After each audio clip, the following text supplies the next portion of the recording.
Now, please join me in welcoming today's opening keynote, Dave Kimbell, CEO of Ulta Beauty. Dave will be interviewed by Melissa Repko, retail and consumer reporter at CNBC.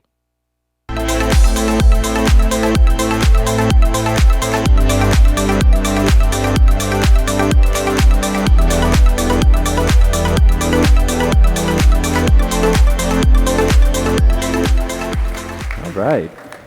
Hey, Dave, great to be here with you. It is awesome to be here. You know, they told me when I sit down on this couch to watch out because it's very comfortable. So if you see me laying back or maybe even put my feet up, this couch is extraordinary.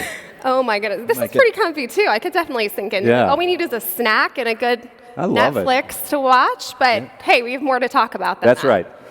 So thank you everyone for joining us. As I think almost everyone is thinking about now, retail is under pressure.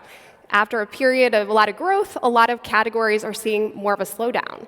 Beauty is an outlier here. It's seen a boom. And I wanted to start by asking you why you think that is. Well, beauty is such an important category in our guests' lives. And yeah, there certainly has been a lot of economic disruption and challenges in the last year, and of course over the last 3 years. And we feel fortunate at Ulta Beauty that the category continues to perform really well. There is an element of this idea of affordable luxury that's been around the category for a while. The idea that it's not that big of an investment in your self-care to engage in the category, and there's an element to that. But I'd say what's much more important and what has actually accelerated since as we emerge from the pandemic is the deep connection that beauty has with overall self-care and wellness. And it's always been true. It's all throughout probably human history it's been true. But in the last a couple of years, as we went through this tremendous disruption in our lives, the connection that consumers have, that beauty enthusiasts have between beauty and self-care is so much stronger. In fact, in our research, about 2/3 of beauty enthusiasts tell us that they see an even greater connection between beauty and self-care and wellness. And we think that's awesome for the future of the category. And what it means is that more and more people are seeing beauty as not just about the superficial, not just about how I look, but ultimately about how I feel and how I'm taking care of my holistic self, my emotional health, my mental health, spiritual health, and physical health, and all those things come to life. I'll give you one specific example that I think really brings to life what this phenomenon looks like. When the pandemic struck in 2020, and we were all, like all of you, everybody was assessing their business and trying to figure out what's the world going to look like going forward. One of the conclusions we came to is that our fragrance category would probably struggle. I mean, people aren't going out, you weren't going to work, you weren't going to events, everything was in lockdown. And in fact, pretty quickly we saw that the opposite happened. The category took off and has had its strongest growth, and it's sustained. And so why is that? Well, through our research, we learned that beauty enthusiasts, and many of them didn't even recognize it before the pandemic, but having this disruption in their lives made them realize that in this case, they weren't wearing fragrance for others, they're wearing it for themselves. So even if they're sitting at home on a comfortable couch like this, watching TV, they just felt better about themselves if they were wearing fragrance. It was part of their self-care routine. So that, to me, is what is most exciting about the category and what I think is going to drive the category for years to come. And then last thing I'd say is you layer on top of all that a huge amount of innovation, ton of new brands and entrepreneurs, a great level of engagement in social media and other aspects where beauty enthusiasts love to talk about beauty, and the reemergence of the importance of physical retail gives me a lot of confidence in the future of the category.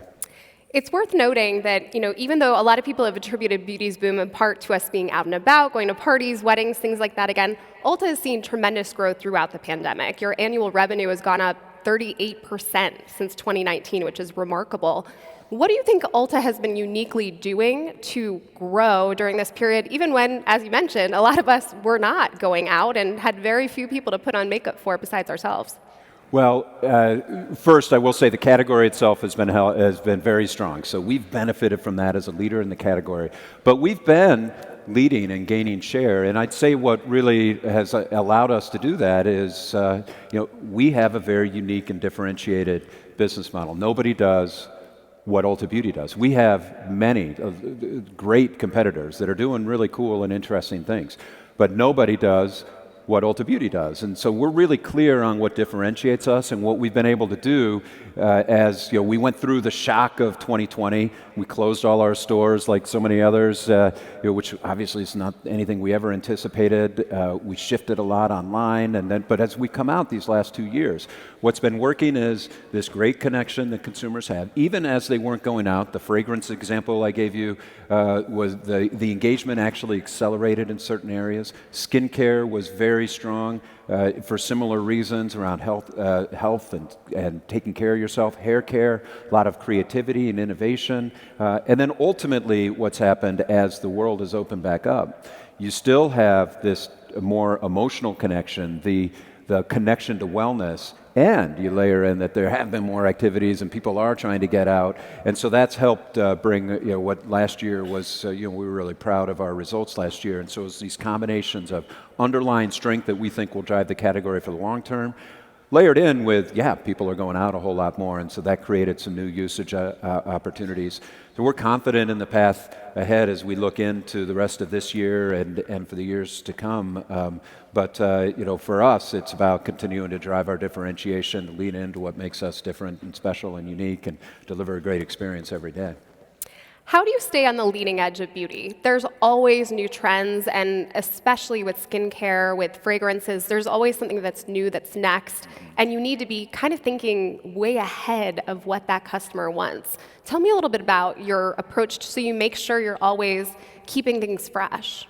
Well, one great aspect of the beauty category among many is the level of creativity and entrepreneurship and innovation that goes on. It's actually one of my favorite parts of the category, having the opportunity to meet and learn and be inspired by hundreds, thousands of entrepreneurs that are doing such cool things in the category. So many founders of interesting, cool brands and then new experiences. And it's actually been part of the category throughout history. If you go back a bit in time and just think about the category, you go back to the 1940s when Estee Lauder herself started the Estee Lauder brand, which has grown into the Estee Lauder company. She did that to disrupt the category one department store at a time with an idea and a mission and a lot of hard work and creativity. You fast forward into the late 80s and 90s, there were a group of innovative, disruptive, indie brands.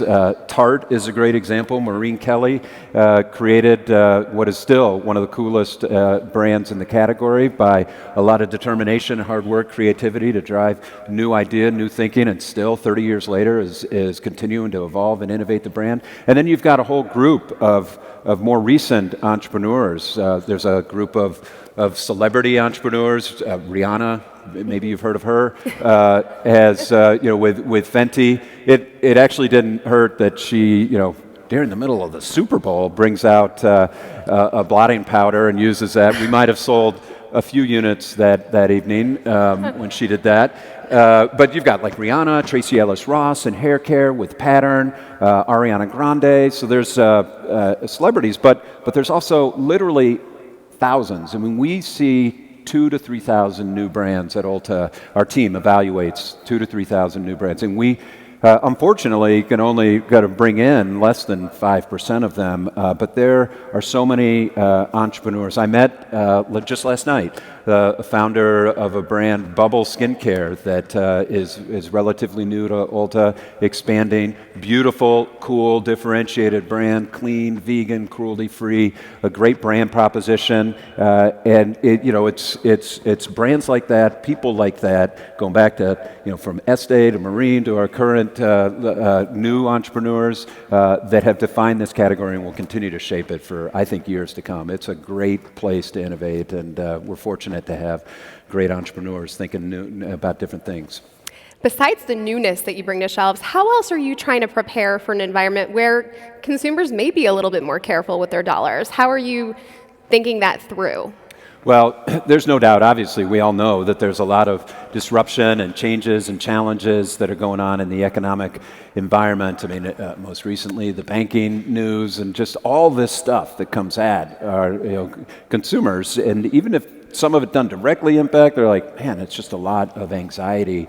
And so what we again try to do to make sure that we're navigating is prepare for whatever might come. And so we've got a lot of contingency plans, and we make sure that we're ready, like we've got our financial situation all taken care of. But I'd say more importantly is make sure that we're delivering a great experience and we're understanding and staying very close to our guests. We have a very always on deep connection with our consumers to try to understand what's on their minds and what's driving their behaviors. And we actually elevated and invested more in that in the pandemic because we really wanted to learn what was motivating that. We have a beauty board with thousands of beauty enthusiasts that give us real-time information about what's influencing and impacting them, and that helps us evolve our messaging and to make sure we're adapting.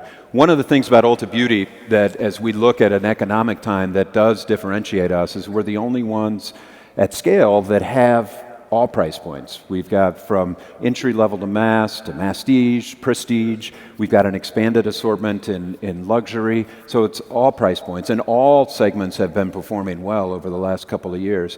But it also gives us the opportunity if certain beauty consumers need to adjust their spending, they can do that within Ulta Beauty and still be part of the family, still be part of our loyalty program. And that's a real unique differentiation that we lean into if we need to. But so far, the category has been really resilient. We haven't seen trade down. We've seen a lot of engagement all throughout 2022. We're encouraged by what we're seeing so far in 2023. So this disruption is obviously real, but the connection, the emotional connection, and the importance that beauty plays in consumers' lives is fueling the strength, and I believe it's going to carry. There may be some ups and downs, but it's going to carry into the years ahead. That is another interesting outlier. That's something very different than what we're hearing from other retailers, that you have not seen any trade down. That's held ever since earnings. On the earnings call, you'd mentioned that. Yep. No trade down yet. That's right. Yeah, throughout last year, as we saw, I mean, that was certainly on our minds. And as I said, you can make different choices within the Ulta Beauty assortment and family, and that's great. That's what we are. We're all things beauty, and we want to be there. And again, nobody does that other than us. It's been part of our idea from when our founders started us 33 years ago, was to disrupt the category and create an experience that allows beauty enthusiasts to engage across the entire spectrum of beauty, all things beauty, and so you can do that, but prestige was really strong in the fourth quarter. Mass was strong. We're seeing just growth, and it's driven by those underlying influences, that emotional connection, the importance it's in consumers' lives. Those things are what's driving all segments, all price points, and that certainly was the case in the fourth quarter. Beauty is a very high-touch category. I know a lot of your shoppers have returned to stores and are back to testing things and experimenting while they're there, but how do you translate that experience to online? Because no doubt a lot of your shoppers who were buying online will continue to. And you want to bring that experience a little bit to the 2D as well. You're exactly right. I'll start, though, by saying the heart of Ulta Beauty, the heart of our company, is in our stores. We have 1,355 stores. We're opening more this year. Standalone stores. We have 350 Ulta Beauty at Target locations. The heart of Ulta Beauty, it really comes to life in the physical environment. We work really hard to create an experience that is fun and playful and inviting and accepting and open to everybody, non-intimidating, non-pressure. I mean, beauty can be an intimidating, pressure-filled space for many people. And we work hard to make sure that our teams are set up, and we're recruiting and training and developing our store teams to deliver an experience that is fun. Beauty is not, for a beauty enthusiast, a chore, something that they have to check off their list. It's something they do and they should look forward to, and we want them to enjoy it every time they step into a door. They come with their friends, they come with their mom, their sisters, their daughters, family, and so it is an immersive experience, and the whole Ulta Beauty experience comes to life in a physical environment with being able to touch and smell and try products, to have services, and to have over 50,000 of our associates there to deliver a great experience, to help educate and inform and navigate, but again, not to pressure. So that's the heart. But what we have complemented that with over the years, and certainly that business has accelerated in the pandemic, is a digital experience that again is designed to complement. What we know is in all of our data, if we get an online only shopper to then start, or I'm sorry, in-store only shopper to start shopping us online, their spend with us goes up 2.5 times. And what's cool about that is their trips to our physical stores actually increase if they start shopping with us online. Wow. And why is that? Well, it's because they're getting more deeply connected into everything that Ulta Beauty has to offer. If we get them to come in and shop in store, to use our salon, to go online, to join our loyalty program, to shop us at Target, to get our credit card, to get all the different experiences, to download our app, all these things, their love of Ulta and their immersive connection to it. So it's really important for us to get more consumers shopping everything that Ulta Beauty has to offer, and a big aspect of that is online. And what we try to do in the online space is clearly, obviously, have a seamless, intuitive, powerful commerce experience, and we're actually investing heavily in that experience to make sure it's best in class, and I'm really proud of what we're delivering. So the commerce experience is really important, and then we surround that with a lot of digital touch points in our marketing and communication, of course, but then experiences. I'll give you a couple examples. About 5 years ago, we bought a company called Glam Lab that is now that has built and created our proprietary virtual try-on that is fueled by the data and insights we get out of our loyalty program. So with makeup and skincare and hair care and brows, you can try on products virtually, and that happens online, but it also happens in store. And the last thing I'd say is, as an example of what we're doing, is last year we launched what we call Prisma Ventures, which is a $20 million venture fund to try to invest in small startup businesses in the retail, shopping, digital technology, beauty space. And we've made one investment, a company called Loom that does robotics for lash extensions. We invested in a company called Hot AI, which uses data and AI around skin analysis and recommendations. That's very advanced and complements our stores. So we're excited about it. But again, the heart is the store, and then we surround it by experiences that complement that. What do you see coming next in 3 years, 5 years? It's interesting you mentioned robots applying. Do they actually apply the lash, or how does that work? That's the idea. It's a technology that can help really simplify and streamline that process. Wow, it's interesting to think about all these new things that could be coming. So where do you see Ulta going, but also the whole category going over, let's say, 3 years? Well, I mean, like a lot of things, I mean, I obviously don't have a great track record in predicting exactly. I wouldn't have predicted what happened over the last 3 years. So I know there'll be a lot of change and a lot of unpredicted dynamics that I think will actually probably end up being positive. But a few things I guess I'd point out that I think will fuel the category, and some of these by extension broader retail. The continued expanded definition of beauty, the idea that beauty is connected to wellness, will continue to grow. It'll lead to new products, new experiences. It'll influence the existing categories like makeup and skincare, hair care, fragrance. It'll introduce and create new categories in wellness. It'll allow us to expand our assortment as we've done. And so we think that'll be a big driver for the total category and an area of growth opportunity for Ulta, and in many ways we're just getting started on that. I think this connection between physical and digital, of course, I mean, this conference in a lot of ways is about that, but we've come a long way, and we've built some real capabilities, but many of them are kind of basic. I mean, buy online, pick up in store. We're really glad to have it, but there's more coming that can take what is the heart of our company and add digital technology experiences that serve our guests outside a store, but also serve them in store and just make it as seamless as possible. And some of those examples I talked about will be driving that. I think personalization and loyalty is a big focus for us. We have 40 million members of our loyalty program, 95% of our sales. Innovating, personalizing that, and then just continued innovation. Those entrepreneurs I talked about will drive this category and have throughout history, and I know many of them now that I'm already aware of, and I know in the next 3 years there's going to be many more that will help define the future of beauty, and we're excited to be a big part of it.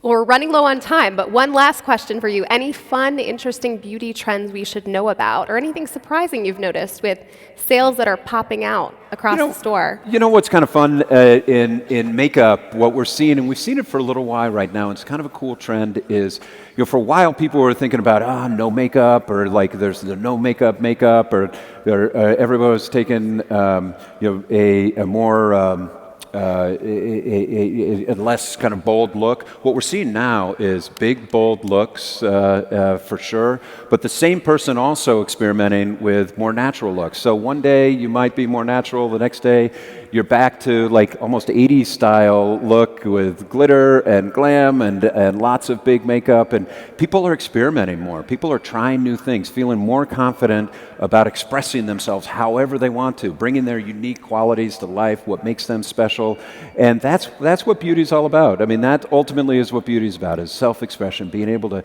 bring who you are to life that makes you more confident and comfortable and ultimately feeling better about yourself. And so I think that trend is really positive, and it's showing up in makeup, but it's really driving the whole category. And we're excited about what it's going to do going forward. Great. Well, thank you so much for your insights, Dave. And I'll keep an eye out for those lash applying robots. Okay. Too. Looking forward to that. Yep. Great. Thanks, everyone. Thank you.